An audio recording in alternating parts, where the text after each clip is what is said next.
Hello everyone and welcome to another video here on the Cycling Dane Extra channel, and today we start our coverage of the Tour of Slovenia. Unfortunately we missed it yesterday due to technical difficulties, but on the first stage it was Jeko Alula and Didel Trek very keen, and other sprint teams as well, to keep the order and make sure that it's settled down for a sprint. Lidl Trek with a very strong team as well, UAE and Bahrain victorious, all very competitive in terms of the Tour of Slovenia this year. And we were seeing a very interesting battle for that sprint. We had a crash as well towards the finish, and that was not a good sight for Yuskatel Yuskadi, who came down in that crash.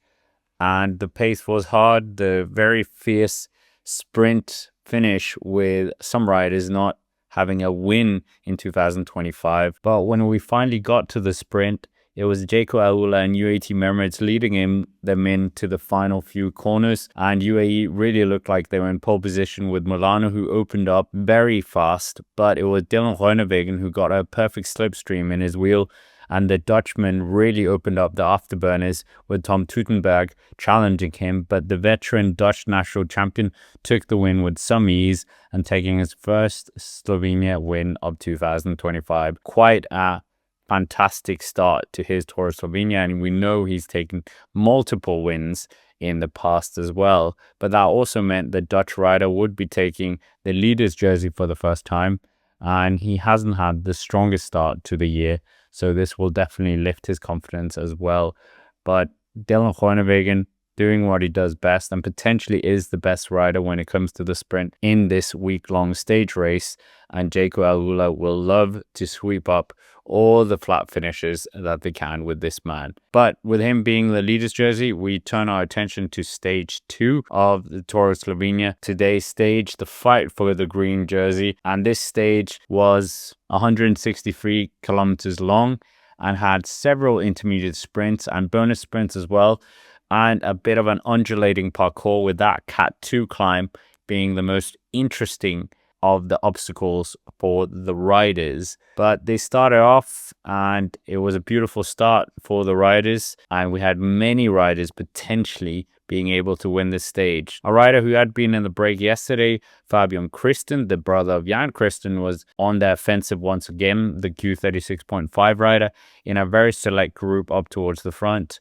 And he was trying to sweep up all these sprint points and add to his mountains jersey as well. He attacked hard on the Cat 2 climb to get rid of the other riders, and it worked to some extent as well, but he was brought back later, and this group looked fairly strong at the front. And we had a group behind as well, but that Cat 2 climb was what caught out the Dylan Groenewegen group that suddenly were minutes behind, and Dylan Groenewegen was not going to be wearing that jersey at the end of the day for sure.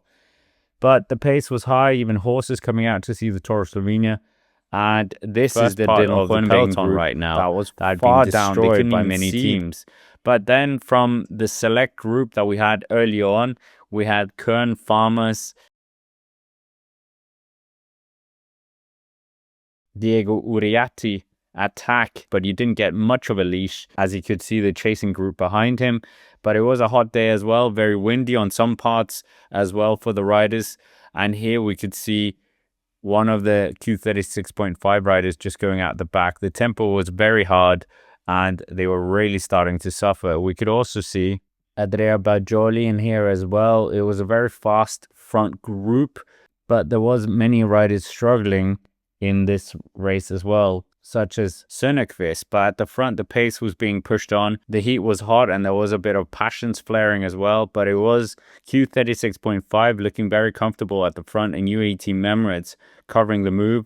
Even the motorbike riders were very happy about this selection that was made. And when we look at the selection, when they came down to the final bell, it was a very elite group with 2 UAE Team Emirates riders in there being pushed on by Q36.5 that had short backs, a former UAE rider, with Fabian Christen from the earlier move as well.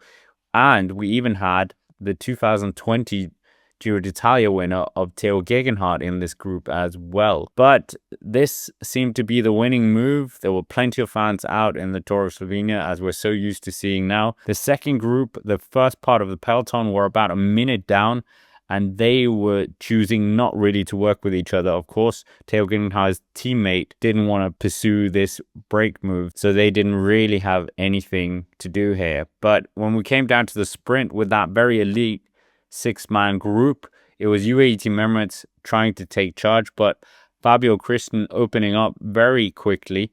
And we can see Theo Gegenhardt desperately trying to get around the Uno X rider. But Christen opened up. He had Rui Oliveira on his wheel, who quickly managed to get rid of the Uno X rider. And then it looked like Fabio Christen or Rui Oliveira, who was getting a perfect lead out here, was going to take the win. But as we see Fabio Christen coming closer to the line, Rui Oliveira opens up. He has complete clean air on the right-hand side. So it looks like it might be an easy win for the track rider from UAE Team Emirates. He takes his side of the road, and here it looks like he's just a few centimeters ahead of Fabio Christen, and it looks like he might take the win. But then he does a deviation to the left-hand side, which was quite peculiar to say the least, because he has all that space on the other side of the road. So why he did that, I have no idea. These two have absolutely distanced everyone. You can see the Uno X rider nowhere near them. And obviously, Fabio Christen was very angry about that deviation. Rui Oliveira couldn't believe what had happened. Took it as a win. Celebrated very hard. Celebrating with his team as well. And even his former teammate of short backs came over from Q36.5 to congratulate his former teammate. So not commiserating Fabio Christen, but rather going over to congratulate the winner. But when we see it again, we can really see Fabio Christen opened up very early on, and maybe that was a mistake. Maybe he could have waited a bit more. But then we see that move by Rui Oliveira. It looks like he's got this in the bag. Nothing challenging him. It's just him versus a weakening Fabio Christen, who's not really a sprinter. And then it looks like the win's in the bag. Another win to UAE Team Emirates. And he really does look strong here. But then the deviation comes around about here for whatever reason. Not even sure why he did that. And obviously Fabio Christen was very angry about that. And understandable. But yeah, that was a win in the bag that got missed. A missed opportunity there. And yeah, I think UAE Team Emirates will be very disappointed about that. But in terms of the stage win, after that relegation, it was concluded, he was relegated. Fabio Christen takes the win ahead of Andreas Halle Johannessen, the brother of Tobias Halle Johannessen. Theo Gegenhardt moves up into third place, so he gets the 4 bonus seconds. And Fabio Christen had already racked up 6 bonus seconds before this as well. Felix Groschartner in 4th place. Jakob Umbrels of Bahrain victorious in 5th place. Rui Oliveira relegated to 6th place. Short backs in 7th place. So that also means that in the GC, Dylan Groenewegen is completely wiped off the GC. Fabio Christen now leads by 16 seconds to Andreas Halle Johannessen. Theo Gegenhardt moves into 3rd place, so up 34 places. Rui Oliveira, not getting those bonus seconds, is now in 4th place. Felix Groschartner in 5th. And yeah, that is the principal riders, I think, in this GC.